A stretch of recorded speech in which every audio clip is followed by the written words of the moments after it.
ஆண்டவரும் இரட்சகருமா இருக்கிற இயேசு கிறிஸ்துவின் நாமத்தினாலே நான் உங்களை வாழ்த்துகிறேன். கர்த்தருடைய கிருபை உங்களோடு இருப்பதாக. வாசிக்க யோவான் புஸ்தகம் 14ஆம் அதிகாரம் 1வது வசனம்.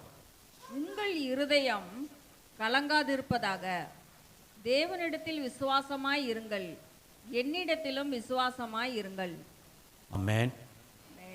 உங்கள் இருதயம் கலங்காதிருப்பதாக, தேவனிடத்தில் விசுவாசமாய் இருங்கள், என்னிடத்திலும் விசுவாசமாயிருங்கள் என்றார். நம்முடைய சரீரம் முழுவதிலும் தேவனால் படைக்கப்பட்டது. அதில் முக்கியமானது ஒன்று இருக்குது. என்னது? இருதயம். மற்றதெல்லாம் சும்மா இருக்கும், அதனுடைய வேலையில் பார்த்துக்கிட்டு இருக்கும். இருதயம் மட்டும் பல வேலைகளில் என்ன செஞ்சிடும்? கலக்கம் அடைஞ்சிரும், கலங்கிரும். ஆண்டவர் அதான் சொன்னார், உங்கள் இருதயம் கலங்காதிருப்பதாக. பல நேரங்களில் நம்முடைய இருதயத்தில் கலக்கத்தை மட்டும்தான் வச்சுருக்கிறோம். ஆனால் மற்றவர்களுக்கு ஆலோசனை சொல்கிறதுனா ஈஸியாக சொல்லிடுவோம். ரொம்ப ஒரு மாதிரி இருக்காங்கன்னா அவங்களுக்கு போய் நம்ம என்ன செய்வோம்? பயப்படாதீங்க, தைரியமாக இருங்க, கவலைப்படாதீங்க, எல்லாம் நல்லா நடக்கும் அப்படின்னு நம்ம சொல்லுவோம். ஆனால் நம்மளுக்கு ஏதாவது ஒரு சின்ன பிரச்சனை வந்துருச்சுன்னு வைங்களேன், கலக்கம் உண்டாயிரும். ஐயோ, எப்படி நடக்க போகுதுன்னு தெரியலையே, இந்த காரியம் எப்படி முடியும்னு தெரியலையே,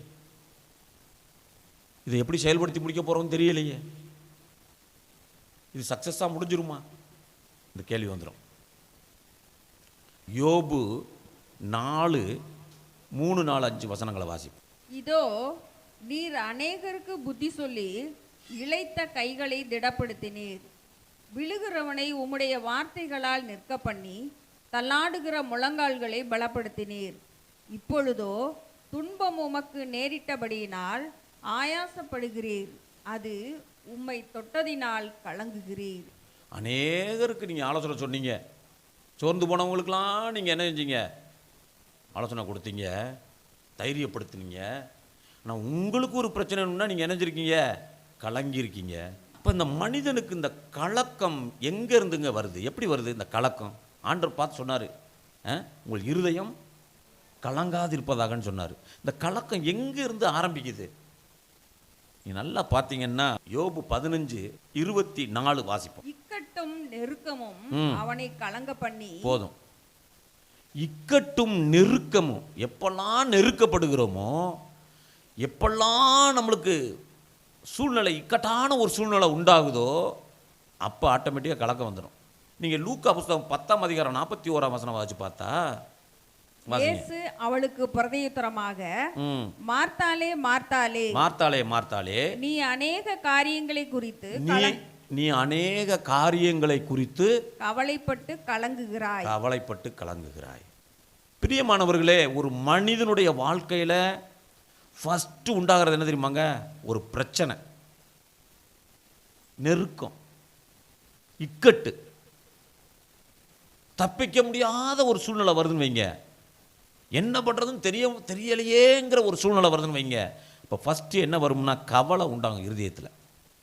இந்த கவலை தான் அப்படியே டெவலப் ஆகி ஒரு கலக்கத்தை கொண்டு வந்து வைக்கும். நைட்டில் தூங்க முடியாது, என்ன செய்யணும்னு தெரியலையேன்னு யோசிச்சுக்கிட்டு இருப்போம், எப்படி இது முடியுமோன்னு யோசிச்சுக்கிட்டு இருப்போம். அப்போ இந்த இக்கட்டும் நெருக்கமும் கவலையை உண்டாக்குது. இந்த கவலை கலக்கத்தை உண்டாக்குது. வாழ்க்கையில் அதிக நாட்கள் கலக்கத்திலே இருக்கணும். இதை யார் கொண்டு வர்றா? அதை முதல்ல முக்கியம். இது எங்கேருந்து வருது? இக்கட்டும் நெருக்கமும் எங்கேருந்து வருது? மனிதன் கவலையோடு தெரியணும், மனிதன் கலக்கமாக இருக்கணும், மனிதன் எப்போவுமே நெருக்கப்பட்டுக்கிட்டே இருக்கணும், பிரச்சனையோடவே வாழணும்னா கர்த்தர் ஒரு மனிதனை உண்டாக்கினா யோசிச்சு பாருங்க. மனிதன் எப்பொழுதும் ஆசீர்வாதமாக இருக்கணும், மனிதன் நிம்மதியாக இருக்கணும், சந்தோஷமாக இருக்கணும், மகிழ்ச்சியாக இருக்கணும் என்று தான் கர்த்தர் விரும்புகிறார். அதனால் ஆண்டவர் சொல்கிறார், இஸ்ரவேலை ஆசீர்வதிப்பதே கர்த்தருக்கு பிரியம். ஆனால் மனிதனுடைய வாழ்க்கையில் ஏன் இக்கட்டு வருது, நெருக்க வருது, கவலை வருது, அந்த கவலை கலக்கமாக மாறுது. ஏன்னா நம்மளை விரோதிப்பவனால் இந்த காரியம் வருது. மனிதனை கர்த்தர் ஆசீர்வதிக்க வேண்டும் என்று சொல்லி விரும்புகிறார். அந்த மனிதனை கலக்கமடைய வைக்கணும், கலங்க வைக்கணும், வேதனையிலே நடத்தணுங்கிறது பிசாசுனுடைய தந்திரமாக இருக்கு. ஒன்று. ரெண்டாவது, ஒரு மனிதனுடைய வாழ்க்கையில் சமாதானம் இல்லைன்னு வைங்களேன், அங்கே கலக்கம் வந்துடும். அங்கே யோவான் புஸ்தகம் 14ஆம் அதிகாரம் 27வது வசனத்தை வாசிக்க கேட்போம். சமாதானத்தை உங்களுக்கு வைத்து போகிறேன், என்னுடைய சமாதானத்தையே உங்களுக்கு கொடுக்கிறேன். உலகம் கொடுக்கிற பிரகாரம் நான் உங்களுக்கு கொடுக்கிறதில்லை. உங்கள் இருதயம் கலங்காமலும் பயப்படாமலும் இருப்பதாக. இப்போ பாருங்க, ஆண்டவர் சொல்றாரு, சமாதானத்தை நான் வைத்து போகிறேன், என்னுடைய சமாதானத்தையே நான் உங்களுக்கு தருகிறேன், நீங்கள் கலங்காமலும் பயப்படாமலும் இருங்கள் அப்படின்னாருன்னா, அங்கே மனிதன் பயந்து கலங்கி போய் இருக்கிறான். அதனால் நீ பயப்படாத, கலங்காத, என் சமாதானத்தை தர்றேன்னு சொல்கிறார். அப்போ ஒரு மனிதனுடைய வாழ்க்கையில் சமாதானம் இல்லை என்று சொன்னால் என்ன வந்துடும்? பயம் வந்துடும், கவலை வந்துடும், கலக்கம் வந்துடும். சமாதானம் இல்லைன்னா அது நடக்கும். சத்துரு வரும்போது அது நடக்கும். இன்னும் பல வேளையில் பார்த்திங்கன்னா மரண தருவாயில் கலக்கம் வந்துடும். மரண பயம் சொல்லுவாங்க. ஒரு மனிதனை கொண்டு போய் ஆஸ்பத்திரியில் வச்சுருக்கோம், அட்மிஷன் போட்டிருக்கோம், சந்தோஷமாக இருப்போமா? கலக்கம் வரும். வாசிக்க கேட்போம். அப்போஸ்தலர் புஸ்தகம் 20ஆம் அதிகாரம் 10வது வசனம். உடனே பவுல் இறங்கி போய் அவன் மேல் விழுந்து அவனை அணைத்து கொண்டு, கலங்காதிருங்கள், இவன் உயிர் இவனுக்குள் இருக்கிறது என்றான். இல்லைங்களா? பயப்படாதீங்க, இவன் உயிர் இவனுக்குள்ள இருக்கு. ஆனால் ஆண்டவர் சொல்றார் பாருங்க, உங்கள் இருதயம் கவலைப்படாதீங்க, உங்கள் இருதயத்தில் கலங்காத, பயப்படாத, இவன் உயிர் இவனுக்குள்ள இருக்கு. ஒரு உயிர் போகிற நிலையில் இருக்கிற ஒரு குடும்பத்தில் கலக்கம் ஏற்படும். சமாதான நிலையில் கலக்கம் வந்துடும். சத்துரு வரும்போது கலக்கம் வந்துடும். ஒரு காரியம் நம்ம வீட்டில் இருக்கும், ஒரு காரியம் நடக்கணும்னு நினைப்போம், ஒரு ஃப்ரெண்ட்ஸ் 2 பேர் வந்துடுவான், அது அப்படியாக்கும், இது இப்படியாக்கும், இது இப்படி நடந்துடும், இது இப்படி முடிஞ்சிடும், அவ்வளோதான் போச்சு அப்படின்னு சொல்லிட்டு என்ன செய்வான்? கிளப்பி விடுவான். நம்மளே இங்கே ஒரு மாதிரி கலங்கி ஒரு மாதிரி வித்தியாசத்தில் உட்காந்துட்டு என்னடா செய்யறது தெரியலேன்னு இருப்போம். வந்து சொல்கிறவன் அப்படியே 3 மடங்கு அடிப்பான். வாசிக்க கேட்போம். 1 பேதுரு 3ஆம் அதிகாரம் 14வது வசனத்தை. நீதியின் நிமித்தமாக நீங்கள் பாடுபட்டால் பாக்கியவான்களாய் இருப்பீர்கள். அவர்களுடைய பயமுறுத்தலுக்கு நீங்கள் பயப்படாமலும் கலங்காமலும் இருந்து. இயேசு கிறிஸ்துவின் நிமித்தமாக எவ்வளவு பாடுகள் பிரச்சனைகள் வந்தாலும் பயப்படாதீங்க. சந்திக்க போனேன் ஒரு குடும்பத்தை, அவங்களுக்கு ஜெபம் பண்ணுறதுக்காக போனேன். அப்படி போகும்போது சோத்திரம், அந்த தங்கச்சி இருக்கக்கூடிய ஒரே பிரச்சனை என்ன தெரியுமா? அந்த குடும்பத்தில் அந்த தங்கச்சிக்கு இருக்கக்கூடிய பிரச்சனை, ஒரே பிரச்சனை, சர்ச்சுக்கு போகாத. நீ ஞாயிற்றுக்கிழமை சர்ச்சில் போய் 2 மணி நேரம் உட்காந்துடுற என்று சொல்லி அந்த குடும்பத்தில் ஒரு எதிர்ப்பு, பிரச்சனை. சர்ச்சுக்கு போகக்கூடாது, ஆண்டவர் ஆராதிக்க போகக்கூடாது. இது அந்த தங்கச்சிக்கு பிரச்சனையாக இருக்கு. ஆனால் ஆண்டவர் சொல்றார் பாருங்க, நீதி நிமித்தம், வாசிங்க, நீதி நிமித்தம் உங்களுக்கு பிரச்சனை வருதா? நீதி நிமித்தமாக உங்களுக்கு பிரச்சனை வருதா? இயேசு கிறிஸ்து மூலமாக சபைக்கு போகிறதுனால, பைபிள் வாசிக்கிறதுனால உங்களுக்கு பிரச்சனை வருதா? பயப்படாத, கலங்காத, அவருடைய பயமுறுத்தலுக்கு பயப்படாமல் இருப்பாயாக. ஆண்டவர்னால, இயேசு கிறிஸ்துனால நமக்கு பிரச்சனை வருது, வேதனை வருது, துன்பம் வருதுன்னா பயப்படாதீங்க, கலங்காதீங்க. உங்களை பயமுறுத்துவாங்க, தேவையில்லாத சொல்லுவாங்க, உலக பிரகாரமான மனிதர்கள் உலக பிரகாரமான காரியங்களை உங்களுக்கு சொல்லுவாங்க. நம்மளுடைய எண்ணம் சிந்தனை எல்லாம் ஆவிக்குரியதாக இருக்கணும். ஆவிக்குரிய மனிதன் ஆவிக்குரிய பிரகாரமாக நிதானிக்க கடவன். எப்போ ஆவிக்குரிய வழியில் நம்ம நிதானிக்கலையோ கலக்கம் உண்டாயிரும், கவலை வந்துடும். ஒரு காரியத்தை குறித்து நம்முடைய பார்வை எப்படி இருக்கணும்னா ஆவிக்குரிய பிரகாரம் இருக்கணும். ஆண்டவர் என்ன சொல்லுகிறார், இதில் வசனம் என்ன சொல்லுகிறது, இப்படி இருந்தால் வசனம் எப்படி கொண்டு போகும் நம்மளை. இதை விட்டுட்டு நம்ம உலக பிரகாரமாக யோசிச்சோம்னா எப்படி நடக்கும்? பல வேளைகளில் நான் ஆவிக்குரிய பிள்ளைகள், நான் சபையில் பெரிய பயங்கரமான ஆள், நான் ஜபிக்கிறேன், நான் பைபிள் வாசிக்கிறேன்லாம் சொல்லுவாங்க. ஆனால் ஒரு காரியத்தை குறித்து யோசிக்கும் போது உலக பிரகாரமாக யோசிப்பாங்க. நம்முடைய சிந்தனை, நம்முடைய காரியங்கள் எல்லாம் ஆவிக்குரிய பிரகாரம் இருக்கணும். உலக பிரகாரமான மனிதர்கள் மூலமாய் வருகிற பயமுறுத்தல்கள், யோசனைகள், உலக பிரகாரமாய் வருகிற காரியங்களை நம்ம அவாய்ட் பண்ணணும். இதெல்லாம் ஆண்டவர் என்ன செய்வார்? இந்த காரியத்தை செய்கிறோம்னா இதில் ஆண்டவர் என்ன செய்வார்? அப்போத்தான் கலக்கம் வராது, அப்போத்தான் பயம் வராது. மாத்திரம் இல்லை, உங்களுக்கு விரோதமாய் மனிதர்கள் அவதூறு பண்ணுறாங்களா, பேசுகிறாங்களா, வார்த்தையினால் நம்மளை கொல்லுவாங்க. சில பேர் வார்த்தையினால், மனிதர்கள் பேசுகிற பேச்சு, அந்த வார்த்தை நம்மளை கொல்லும். அந்த மனிதனோடு உடன்பட முடியாத ஒரு சூழலை வந்துடும். எடுத்து வாசிச்சு பாருங்க, எசேக்கியேல் புஸ்தகம் 2ஆம் அதிகாரம் 6ஆம் வசனத்தை வாசிச்சு பார்த்தா, மனுபுத்திரனே, நீ அவர்களுக்கு பயப்பட வேண்டாம், அவர்கள் வார்த்தைகளுக்கும் அஞ்ச வேண்டாம். நெரிஞ்சில்களுக்குள்ளும் முள்ளுகளுக்குள்ளும் நீ தங்கி இருந்தாலும், நீ தேள்களுக்குள் வாசம் பண்ணினாலும், நீ அவர்கள் வார்த்தைகளுக்கு பயப்படாமலும் அவர்கள் முகத்துக்கு கலங்காமலும் இரு. உங்களுக்கு விரோதமாக பேசுகிறாங்களா, உங்களுக்கு விரோதமான வார்த்தைகளை சொல்கிறாங்களா, நீங்கள் கலங்கடிக்கப்படும்படியா அவர்கள் உங்களுக்கு தூசணமான வார்த்தைகளை உங்களுக்கு விரோதமாக சொல்கிறாங்களா, அவருடைய வார்த்தைகளுக்கு அவருடைய பேச்சுக்கும் நீங்கள் பயப்படாதீங்க. ஏன்னா அவங்க கலக வீட்டுக்காரர், கலகக்காரர்கள். பயப்படாத, அவர்களோ கலகக்காரர்கள்னு சொல்கிறார். எப்படி பாருங்க, பயப்படக்கூடாது. யார் என்ன சொன்னாலும் எனக்கு கவலை இல்லை, என் ஆண்டவர் என்னோடு இருக்கிறார். ஆமென். பயப்படாத, அப்படியே மிரட்டுற மாதிரி சொல்லி விட்டுருவான் வார்த்தை. ஆனால் ஆண்டவர் நம்மளுக்கு சிம்பிளாக முடிச்சு கொடுக்குறதா இருப்பார். அந்த காரிய சக்ஸஸாக ஆண்டவர் முடிக்க போவார். ஆனால் மனிதர்கள், நம்மளோடு இருக்கிறவர்கள், நம்மளுக்கு விரோதமானவர்கள் எதையாவது பேசி எதையாவது சொல்லி நம்மளை கலங்கடிச்சிருவாங்க. பயப்படாத, அவர்களுடைய அவர்கள் சொல்லுகிற வார்த்தைக்கு நீ பயப்படாத. இல்லாததை இருக்கிறது போல மாற்றி சொல்லிடுவான்.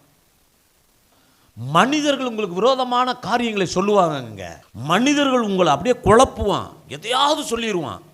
யார் அது? அந்த மனிதன் யாருன்னு பார்த்தீங்கன்னா பின்னாடி பிசாசு நிற்பான். ஏனென்றால் நீ தேவனால் அபிஷேகம் பண்ணப்பட்ட மனிதன், தேவனுடைய ஆசீர்வதிக்க தெரிந்து கொண்ட மனிதன், நீ தேவனோடு நடக்கிற மனிதன், கர்த்தர் உன்னோடு இருக்கிறார். யாருக்கு பிடிக்காதுன்னா பிசாசுக்கு பிடிக்காது. பிசாசு நேரடியாக அவனை டச் பண்ண முடியாது, வேற ஒரு மனுஷனை எழுப்பி விடுவான். அவன் விசுவாசியாக கூட இருப்பான், கேட்காத காது கொடுத்து விசுவாசியாக வந்து சொல்லுவான், எல்லாததை சொல்லுவான், கேட்காத. அப்படியே கேட்டால் கூட கலங்காத, பயப்படாத. பிரியமானவர்களே, எந்த ஒரு காரியத்தை செய்தாலும் இதில் வசனம் என்ன சொல்லுகிறது, ஆண்டவராகிய இயேசு கிறிஸ்து இதை எப்படி நம்மளை நடத்துகிறார், இதில் கர்த்தர் என்ன செய்ய ஆரம்பிக்கிறார் என்பதை நம்ம நிதானித்து அறியணும். ஒரு 2 விதமான ஒரு காரியத்தை நான் வேதத்திலிருந்து எடுத்து உங்களுக்கு காண்பிக்க போகிறேன். கலக்கம் அடைந்தவர்கள் 2 காரியத்தை, சம்பவத்தை நான் உங்களுக்கு எடுத்து சொல்லி நான் ஜெபிக்க ஆசைப்படுகிறேன். வாசிக்க கேட்போம். லூக்கா புஸ்தகம் 10ஆம் அதிகாரம் 38 - 42 வசனம் வரைக்கும். பின்பு அவர்கள் பிரயாணமாய் போகையில் அவர் ஒரு கிராமத்தில் பிரவேசித்தார். அங்கே மார்த்தாள் என்னும் பெயர் கொண்ட ஒரு ஸ்திரீ அவரை தன் வீட்டிலே ஏற்றுக்கொண்டாள். அவளுக்கு மரியாள் என்னப்பட்ட ஒரு சகோதரி இருந்தாள். அவள் இயேசுவின் பாதத்தருகே உட்கார்ந்து அவருடைய வசனத்தை கேட்டு கொண்டிருந்தாள். மார்த்தாளோ பற்பல வேலைகளை செய்வதில் மிகவும் வருத்தமடைந்து அவரிடத்தில் வந்து, ஆண்டவரே, நான் தனியே வேலை செய்யும்படி என் சகோதரி என்னை விட்டு வந்திருக்கிறதை குறித்து உமக்கு கவலை இல்லையா? எனக்கு உதவி செய்யும்படி அவளுக்கு சொல்லும் என்றாள். இயேசு அவளுக்கு பிரதியுத்தரமாக, மார்த்தாளே, மார்த்தாளே, நீ அநேக காரியங்களை குறித்து கவலைப்பட்டு கலங்குகிறாய். தேவையானது ஒன்றே. மரியாள் தன்னை விட்டு எடுபடாத நல்ல பங்கை தெரிந்து கொண்டாள் என்றார். ஆமென். அல்லேலூயா. அல்லேலூயா. இங்க அக்கா தங்கச்சி ஒரு 2 பேர் ஒரு வீட்டில் அக்காவும் தங்கச்சியும் 2 பேர் இருக்காங்க. ஆண்டவராகிய இயேசு கிறிஸ்து அந்த பக்கத்தில் அப்படியே ஊழியம் செய்து வந்து கொண்டே இருக்கார். அநேகரை விடுதலையாக்கி, அநேகரை சுகப்படுத்தி, அநேகருக்கு நன்மைகளை செய்து ஆண்டவர் அப்படியே வந்துக்கிட்டு இருக்கிறார். அப்படி வரும்போது அக்கா பேர் மார்த்தாள், தங்கச்சி பேர் மரியாள். அவங்க இந்த ஊரில் இருக்கிறாங்க. அந்த ஊருக்குள்ளே ஆண்டவர் வர்றார். உடனே ஆண்டவர்கிட்ட அவங்க போய் சொல்கிறாங்க, ஆண்டவரே எங்கள் வீட்டுக்கு வந்துட்டு போங்க. இந்த மார்த்தாளுக்கும் மரியாளுக்கும் தெரியுது, ஆண்டவராக இயேசுக்கு நம்ம வீட்டுக்கு வந்துட்டு போனால் ஒரு அதிசயம் நடக்கும், அற்புதம் நடக்கும், நன்மை நடக்கும்னு தெரிஞ்சிச்சு. இப்போ ஆண்டவராக இயேசு கிறிஸ்து என்றார் அந்த வீட்டுக்குள்ளே.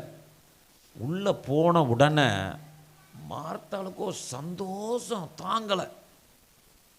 மார்த்தாள் ஓடி போய் என்ன செய்கிறா, பற்பல வேலைகளை செய்தாலாம். பற்பல வேலைன்னா, ஒரு ஸ்டவ்வில் சுடுதண்ணி போட்டா, ஆண்டவருக்கு சுடுதண்ணி கொடுக்கணும் போட்டா, ஒரு பக்கம் இஞ்சி அரைக்க ஆரம்பிச்சிட்டா, ஒரு பக்கம் வெள்ளைப்பூட உரிக்கிறா, பயங்கரமாக வரிஞ்சு கட்டிக்கிட்டு வேலைகளை பார்க்குறா. வேலை பார்த்தா டயர்டாகுமா ஆகாதா? சோத்திரம். பற்பல வேலைகளை செய்கிறா மார்த்தாள். ஆனால் அதே சமயம் இந்த தங்கச்சிக்காரி இருக்கா பாருங்க, மரியாள், அவள் ஆண்டவர் வந்தோடனே சேரில் உட்கார வச்சு டக்குன்னு காலு கீழே போய் உட்காந்துட்டா. ஆண்டவர்கிட்ட போயிட்டு, ஆண்டவரே இந்த வசனம் இப்படி சொல்லுதே, இந்த காரியம் இப்படி சொல்லுதே, இதனுடைய அர்த்தம் என்ன, இது எப்படி நடந்துச்சு, இந்த காரியம் எப்படி நடந்துச்சு, எப்படிப்பா ஆண்டவரே, இந்த மோசே காலத்தில் இது நடந்துச்சு, மோசே அந்த பெரம்பை தூக்கி போட்டோன்னா பாம்பா மாறிடுச்சே, அந்த பாம்பை பிடிச்சோன்னா பெரம்பா மாறுதே, அதை அடிச்சோன்னா ரத்தமாக மாறிடுச்சு, எப்படி ஆண்டவரே ஒன்றுனா கேட்குறேன். நோவா காலத்தில் ஒரு போட்டு இப்படி மிதக்க முடியுமா ஆண்டவரே, இந்த வசனம் இப்படி சொல்லுதே, இந்த காரியம் இப்படி சொல்லுதே, இதில் குறித்து திரும்ப திரும்ப கேட்டுக்கிட்டே உட்காந்துக்கிட்டு இருக்கிறா. இங்கே ஒரு ஆள் பார்த்தீங்கன்னா முறுமுறுப்போட மசாலா அரைக்கிறான். அவள் போய் அங்கே உட்காந்துக்கிட்டா, நான் ஒரு ஆளாக கஷ்டப்படுறேன். திரும்பி வந்தா, ஆண்டவரே நான் தனியே வேலை செய்யும்படி என் சகோதரி என்னை விட்டு வந்திருக்கிறதை குறித்து உமக்கு கவலை இல்லையா? என் சகோதரி இங்க வந்து உட்கார்ந்துகிட்டு இருக்கா, நான் தனி ஒரு ஆளா கடந்து கஷ்டப்பட்டுக்கிட்டு இருக்கேனே, உமக்கு கவலை இல்லையா? அவருக்கு எதுக்குங்க கவலை வரப்போகுது? அவர் சாப்பாடு கேட்டாரா? என்ன கேட்கணும்? அவன் வந்து என்ன கேட்டா, உமக்கு கவலை இல்லையா? நான் இங்கே ஒரு ஆளாக கஷ்டப்பட்டுக்கிட்டு இருக்கேன், இவன் வந்து உங்கள் பக்கத்தில் உட்காந்துக்கிட்டு இருக்கா, உங்களுக்கு கவலை இல்லையா? நீ பல வேலைகள் அதை நம்மளும் கேட்குறோம் ஆண்டவர்கிட்ட. ஆண்டவரே நம்ம செய்கிறத பூரா செஞ்சிடறோம், எல்லா வருத்தங்களும் எல்லா பிரச்சனைகளும் எல்லா காரியங்களும் யாருனால தான்? நம்மனால தான். இருக்கீங்களா? இந்த காரியங்களுக்கு, இந்த பிரச்சனைகளுக்கு, இந்த வேதனைகளுக்கு காரணம் யாருன்னா நம்ம தான். இந்த கடனுக்கு காரணம் யாருன்னா நம்ம தான். இந்த வட்டி கட்டுறமே மாசம் மாசம், இதுக்கு காரணம் யாருன்னா நம்ம தான். இஸ்ரவேலை ஆசீர்வதிப்பதே தேவனுக்கு பிரியம். நீயோ கடன் வாங்காதிருப்பாய், அநேகருக்கு கடன் கொடுப்பாய்ன்னு சொன்னார். அப்போ கடன் இருக்குன்னா யாருனால தான்? இப்போ சொல்கிறா, உங்களுக்கு கவலை இல்லையா? அப்போ தான் ஆண்டவர் சொன்னார், மார்த்தாளே நீயோ அநேகத்தை போட்டு உன்னைக்குள்ள குழப்பிக்கிட்டு இருக்கிற, தேவையில்லாத காரியங்களை மண்டையில் போட்டு குழப்பாத, தேவையில்லாத பிரச்சனையில் தலையிடாத, தேவையில்லாத இடத்துக்கு போகாத, தேவையில்லாத காரியங்களை செய்யாத. நீயோ பற்பல காரியங்களை செய்து என்ன செய்யற? அதனாலதாப்பா உனக்கு பிரச்சனை. நான் சொல்றதுபடி நடந்தீன்னா நீ நல்லா இருப்ப, நான் சொல்லி இருக்கிறபடி நீ செஞ்சீன்னா நல்லா இருப்ப. நான் சொல்றது எதை சொல்றாரு? ஆண்டவரை சொல்றாரு, வேதத்தை சொல்லுகிறார்.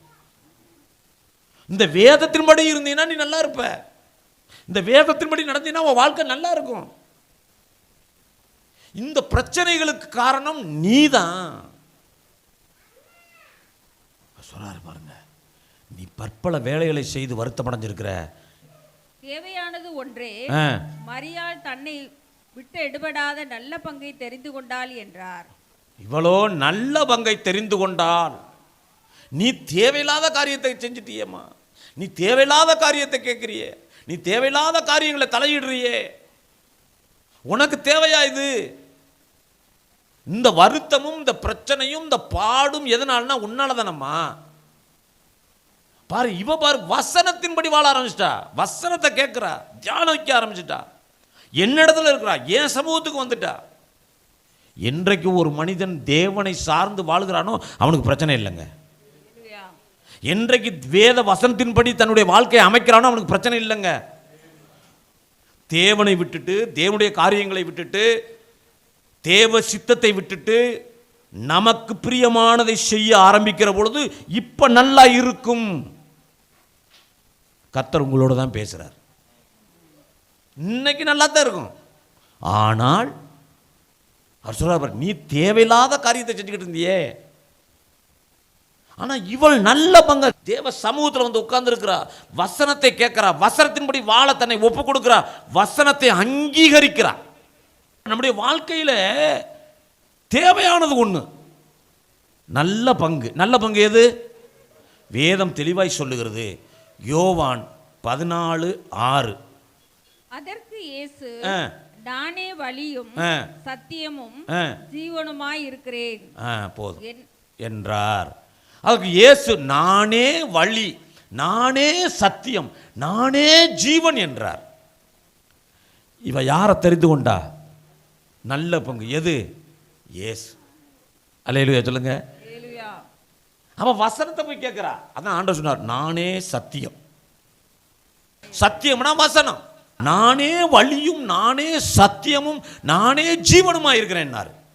அந்த சத்தியத்தை இங்க கேட்டுக்கிட்டு இருக்கா. அப்படினால் இயேசு கிறிஸ்துவோடு இருக்கிறார். எந்த மனிதன் இயேசு கிறிஸ்துவோட தன்னுடைய வாழ்க்கையை, தன்னுடைய காரியங்களை, தன்னுடைய வேலையை, தன்னுடைய சிந்தனையை, தன்னுடைய எண்ணங்களை இயேசு கிறிஸ்துவோடு லிங்க்ல வச்சிருக்கானோ நல்ல பங்கை தெரிந்து கொள்கிறான்னு அர்த்தம். நீங்க நல்ல பங்கை தெரிஞ்சுட்டு இருக்கீங்களா? வசனத்தை அனுதினமும் நீ தியானித்து உட்கொண்டால் அதுதான் நல்ல பங்கு. மரியாள் அதைத்தான் செய்தா. பாருங்க, இன்னொரு காரியத்தை நான் உங்களுக்கு வேதத்திலிருந்து எடுத்து காண்கிறேன். மார்க் புஸ்தகம் 6ஆம் அதிகாரம் 45 52 வசனம் வரைக்கும் வாசிக்க கேட்போம். மார்க் 6:45 முதல் 52 வசனங்கள். அவர் ஜனங்களை அனுப்பி விடுகையில் தம்முடைய சீசர்கள் படவில் ஏறி அக்கரையில் பெத்சாயிதாவுக்கு எதிராக தமக்கு முன்னே போகும்படி அவர்களை துரிதப்படுத்தினார். அவர் ஜனங்களை அனுப்பிவிட்ட பின்பு ஜெபம் பண்ணும்படி ஒரு மலையின் மேல் ஏறினார். சாயங்காலம் ஆன போது படவு நடுக்கடலில் இருந்தது. அவரோ கரையிலே தனிமையாய் இருந்தார். அப்பொழுது காற்று அவர்களுக்கு எதிராய் இருந்தபடியினால் அவர்கள் தண்டு வலிக்கிறதில் வருத்தப்படுகிறதை அவர் கண்டு ராத்திரியில் 4ஆம் ஜாமத்தில் கடலின் மேல் நடந்து அவர்களிடத்தில் வந்து அவர்களை கடந்து போகிறவர் போல் காணப்பட்டார். அவர் கடலின் மேல் நடக்கிறதை அவர்கள் கண்டு ஆவேசம் என்று எண்ணி சத்தமிட்டு அலறினார்கள். அவர்கள் எல்லாரும் அவரை கண்டு கலக்கமடைந்தார்கள். உடனே அவர் அவர்களோட பேசி, திடன் கொள்ளுங்கள், நான் தான், பயப்படாதிருங்கள் என்று சொல்லி அவர்கள் இருந்த படவில் ஏறினார். அப்பொழுது காற்று அமர்ந்தது. ஒரு முறை ஆண்டவராய் இயேசு கிறிஸ்து நம்முடைய சீசர்களோடு அற்புதங்களை அடையாளங்களை செய்து கொண்டு வருகிறார். இப்போ ஒரு இடத்துல இருந்து இன்னொரு இடத்துக்கு சீசர்களை படவுல போங்க, நீங்க முன்னாடி போங்கப்பா சொல்லிட்டு சீசர்களை அந்த போட்டில் ஏறி போக சொல்றார். மலையில் போய் தனியாக இருக்கிறாருன்னா தனி ஜெபம். நம்மளுடைய வாழ்க்கையில் எல்லா காரியங்களும் தனி ஜெபங்கிறது அவசியம். தனியாக உட்காந்து ஜெபம் பண்ணணும். மலையில் ஏறி ஜெபம் பண்ண உட்காந்துட்டார். இப்போ சீசர்கள் போட்டில் போய்கிட்டு இருக்காங்க. படகுல போய்கிட்டு இருக்கும்போது பயங்கரமான காற்று, எதிர்காற்று அடிக்குது. காற்று அப்படியே வச்சு போயிட்டு இருக்காங்க. எதிர்காற்று அடிக்குது. ஒன்றால் போக முடியல, எதிர்த்து போக முடியல. சாயந்தரம் 6 மணிக்கு கிளம்புனவங்க. இப்போ நைட்டு மிட் நைட் ஆச்சு, 2 மணி, 4ஆம் ஜாமம், இரவு 2 மணி இருக்கும். இப்போ காற்று அடிக்கிறத ஆண்டவர் பார்க்குறாரு. இந்த பிள்ளைங்க போட்டில் போய்கிட்டு இருக்காங்களே, கஷ்டப்படுவாங்களே என்று சொல்லி ஆண்டவர் இப்போ என்ன செய்கிறாருன்னா, அவர் கடல் அப்படியே நடந்து வருகிறார். கடல் அப்படியே நடந்து அப்புறம் போகிறவர் போல போகிறார். அப்படியே இப்போ அப்படி நடந்து வர்றத இவர்கள் பார்க்குறாங்க. சீசர்கள்லாம் பார்த்துட்டு ஆன்னு கத்துறான். ஆவேசம், கள்ளக்கம் அடைந்து பயந்து சத்தமிட்டு அலற ஆரம்பிச்சிட்டான். நம்மளுக்கு ஒரு பயம் உண்டாகுமா இல்லையா? ஆண்டவர் சொன்னார், பயப்படாதீங்க, நான் இருக்கிறேன், நான் தான், கலங்காத, நான் தான், ஏன் பயப்படுற, நான் இருக்கிறேன் என்று சொன்னார். அவர்கள் இருந்த படவில் ஏறினார். அப்பொழுது காற்று அமர்ந்தது. அல்லேலூயா சொல்லுங்க. இயேசு படவுல ஏறணுங்க. இயேசு படவுல ஏறணும். படகு எது? நீங்களும் நானும் தான் படகு. முதலாவது தேவன்கிட்ட நம்ம போகணும், அவர் நமக்குள்ள வந்துடணும். எல்லாம் சக்ஸஸாக இருக்கும், கலக்கமே வராது. ஆமென், அல்லேலூயா. இப்போ சீசர்கள் அலறாங்க, கலங்குறாங்க, பயப்படுறாங்க. ஆண்டவர் சொல்றார், பயப்படாத, நான் தான் அப்படின்னு சொல்லி அடுத்த நிமிஷம் போட்டில் ஏறிட்டார். அல்லேலூயா சொல்லுங்க. இயேசு நம்மளை விட்டு தள்ளி இருக்கிற வரைக்கும் கலக்கம் வரும். இயேசு நம்மளை விட கொஞ்சம் தள்ளி இருக்கிற வரைக்கும் பயம் வரும். இயேசு நம்ம கிட்ட இல்லாதது வரைக்கும் வேதனை வரும், பாடு வரும், இக்கட்டு வரும், நெருக்க வரும். என்றைக்கு இயேசு நமக்குள்ள வருகிறாரோ எல்லா பயமும் நீங்கிரும். இந்த படவுல ஏறினார். என்ன நடந்துச்சு? காற்று அமர்ந்தது. பயம், கலக்கம் வராமல் இருக்க வேண்டும் என்று சொன்னால் முதலாவது நம்ம செய்ய வேண்டிய காரியம் என்ன? நல்ல பங்காகிய ஆண்டவராகிய இயேசு கிறிஸ்துவையும் அவருடைய வசனத்தையும் ஏற்றுக்கொள்ளணும், தெரிந்து கொள்ளணும். மரியாள் இந்த வசனமாகிய நல்ல பங்கை தெரிந்து கொண்டாள். அனுதினமும் தெரிந்து கொள்ளணுங்க. என்னைக்கோ ஒரு நாள் தெரிந்து கொள்றதில்ல, ஒவ்வொரு நாளும் வசனத்தை வாசித்து தெரிந்து கொள்ளணும். அவர் சொல்ற, நான் உனக்கு போதித்து நீ நடக்க வேண்டிய வழியை உனக்கு காட்டுவேன். ரெண்டாவது காரியம், அந்த வசனம், அந்த ஆண்டவராய் இயேசுகிறது நமக்கு உள்ள வந்துடும். போட்டில் ஏறிட்டார், இயேசு நமக்கு உள்ள வரணும். இந்த வசனம் நம்முடைய இருதயத்துக்குள்ள வரணும். எப்போ வசனம் இருதயத்துக்குள்ள வருதோ இந்த இருதயத்துக்குள்ள இருக்கக்கூடிய கலக்கம் அதை ஆட்டோமேட்டிக்காக ரிலீஸ் ஆகிடும். கலங்கின நேரத்தில் பார்த்தீங்கன்னா அந்த வசனத்தை டெய்லி வாசித்து நம்ம இருதயத்துக்குள்ளே அதை கொண்டு போகும்போது, அந்த இருதயத்துக்குள்ளே அந்த வசனம் உள்ளே போய் உட்காரும்போது ஒரு பிரச்சனை வருதுன்னு வைங்க, கரெக்டாக அந்த இருதயத்துக்குள்ளே இந்த வசனம் அந்த நேரத்தில் எடுத்து அடிக்கணும். என்ன சொல்லும்? பயப்படாத, இதை சொல்லு, இது நடக்கும் இப்படின்னு சொல்லி அந்த வசனம் நம்மளுக்கு அந்த பிரச்சனைக்கு ஏற்ற மாதிரி பேச ஆரம்பிக்கணும். நம்ம இருதயத்திலேருந்து பேச இதை அனுபவத்துக்கு கொண்டு வரணும். நம்முடைய அனுதின வாழ்க்கையில் பிரயோஜனப்படுத்தி அது வழக்கத்துக்கு கொண்டு வரணும். பிரியமானவர்களே, இந்த ரெண்டு காரியத்தை நம்ம பார்த்துருக்கோம். மார்த்தாளும் மரியாளும். மார்த்தாளோ பற்பல காரியங்களை செய்து வருத்தமடைந்து கலங்கியிருந்தாள். ஆனால் மரியாள் நல்ல பங்கை தெரிந்து ஆண்டவருடைய சமூகத்தில் உட்கார்ந்து ஆண்டவரை அண்டி கொண்டிருந்தார். சீடர்கள் சூழ்நிலையை பார்த்து கலங்கினார்கள்.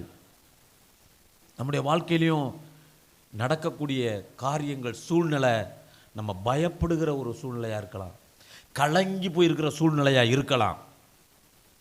ஆண்டவர் சொல்கிறார், பயப்படாதிருங்கள், கலங்காதீங்க, இயேசு நான் இருக்கிறேன்னு சொல்கிறார்.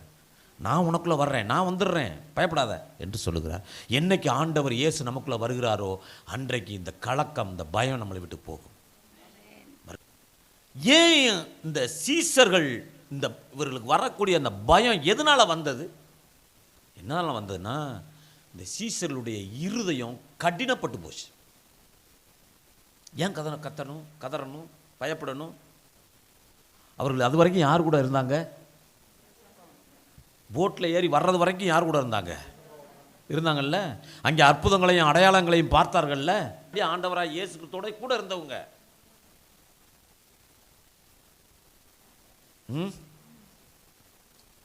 ஆண்டவராய் இயேசு கிறிஸ்துவோட கூடவே இருந்தவங்க. இப்போ இக்கரையிலேருந்து போட்டில் ஏறுறாங்க, போகிறாங்க பாதி தூரம், இப்போ கலங்குறாங்க. என்ன காரணம்னா, நான் ஆண்டவராகிய இயேசு கிறிஸ்துவோடு கூட இருந்தேன், இயேசு என் கூட இருந்தார், அவர் அற்புதம் செய்கிறவர், அவர் அடையாளங்களை செய்கிறவர், மற்ற மனிதர்கள் மாத்திரமில்லை எங்களுக்கும் அதை அற்புதம் செய்கிறவர் தெய்வம் இன்னைக்கு உயிரோடு இருக்கிறார், அவர் பார்த்துக்குருவார்னு சொல்லிட்டு இந்த காற்றையும் கடலையும் குறித்து இயேசு கிறிஸ்துவை விட்டுட்டு காற்றையும் கடலையும் பார்த்துட்டான், சூழ்நிலையை பார்த்துட்டான், பிரச்சனைகளை பார்த்துட்டான், ஆண்டவரை பார்க்கல. இன்றைக்கு இருக்கக்கூடிய அந்த நேரத்தையும் அந்த கால சூழ்நிலையிலும் பார்த்தானே ஒழிய, எதிர்காற்றை பார்த்தானே ஒழிய, அலையை பார்த்தானே ஒழிய, என் ஆண்டவர் இருக்கிறார், ஒரு நிமிஷத்தில் வந்துடுவார். அதுக்கு முன்னாடி என்ன நடந்து தெரியுமாங்க? 2 மீன் 5 அப்பத்தை வைத்து 5000 பேரை போஷித்தார். அந்த சம்பவம் முடிச்சு தான் இப்போ போகிறாங்க, கிளம்புறாங்க. நம்ம ஒவ்வொரு நாளும் கர்த்தர் நமக்கு செய்கிற நன்மைகளை பார்த்து கொண்டே இருக்கிறோம். சூழ்நிலை எதிராக இருக்கிற நேரத்தில் கலங்கிடுறோம்,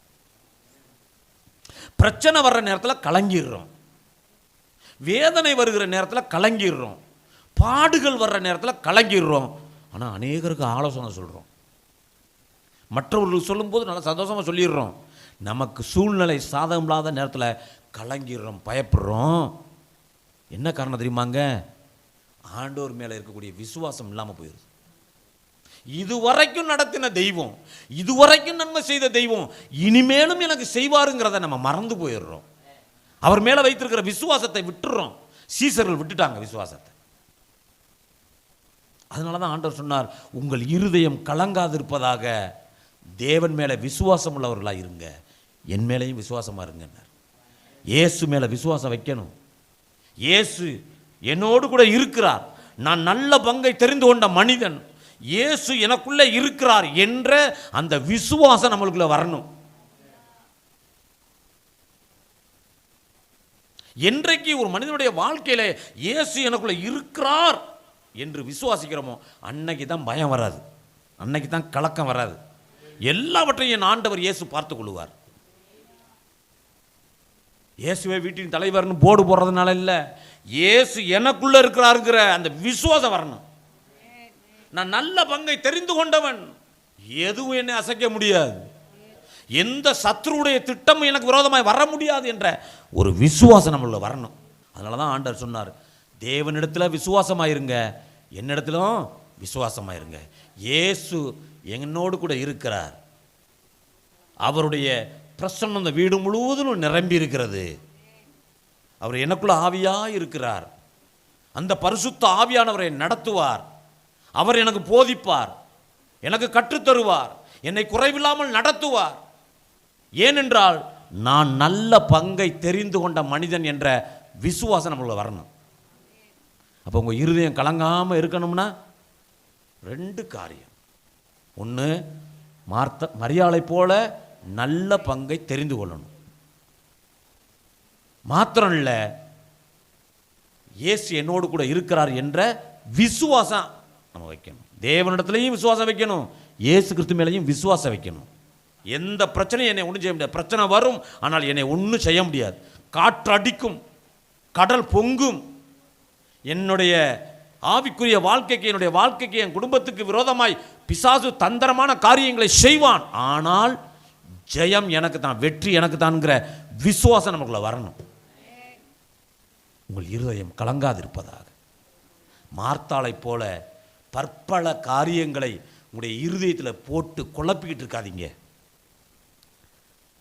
மார்த்தாளை போல பற்பல காரியங்களை, உலக பிரகாரமான காரியங்களை நீங்கள் செய்து உங்களை நீங்களே கலங்கிக் கொள்ளாதீர்கள், உங்களை நீங்களே வருத்தி கொள்ளாதீர்கள். நீங்கள் செய்ய வேண்டியது ஒன்றே ஒன்று, நல்ல பங்காகிய வேதத்தை நீங்கள் என்ன செய்யணும்? தெரிந்து கொள்ளணும். பைபிளை நல்லா படிங்க, அதனுடைய ரகசியங்களை அறிங்க. அது முத்து, குளிச்சு குளிச்சு எடுங்க. அதை சத்தியத்தை அறிவீர்கள், சத்தியம் உங்களை விடுதலையாகும். குமாரன் விடுதலையாக்கினால் மெய்யாகவே விடுதலையாவீர்கள். எதுல? கலக்கத்திலிருந்து ஒரு விடுதலை. இன்றைக்கு எந்த காரியத்திற்காக நீங்கள் கலங்கி போயிருக்கீங்களோ அந்த கலக்கத்தில் இருந்து இன்றைக்கு கர்த்தர் ஒரு விடுதலையை கொட்டுக்கிறார், ஒரு அற்புதத்தை உங்கள் வாழ்க்கையில் செய்கிறார். நாம் செய்ய வேண்டியது ஒன்று, நல்ல பங்காகிய வேத வசனத்தை தெரிந்து கொள்ளணும். 2வது காரியம், சீசர்கள் விசுவாசியாமல் போய்விட்டார்கள். அற்புதங்களையும் அடையாளங்களையும் பார்த்த சீடர்கள் விசுவாசிக்கலை. அதனால தான் ஆண்டவர் சொன்னார், என்னை விசுவாசினார். நம்ம விசுவாசிக்கணும். என்ன விசுவாசம்? இயேசு என்னோடு கூட இருக்கிறார்.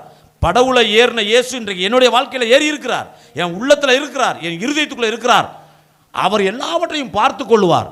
இந்த கலக்கத்துக்கு காரணமான என்னென்ன காரியங்கள் இருக்குதோ இந்த கலக்கத்தை மாற்றி என் சூழ்நிலைகளை மாற்றி இந்த கலக்கத்திலிருந்து விடுதலையை கொடுத்து கர்த்தர் என் வாழ்க்கையில் ஒரு அற்புதம் செய்வார், இயேசு இந்த காரியத்தில் ஒரு அற்புதத்தையும் அடையாளத்தையும் செய்து என்னை மகிமைப்படுத்துவார் என்ற ஒரு விசுவாசம் உங்களுக்குள்ள வரணும்.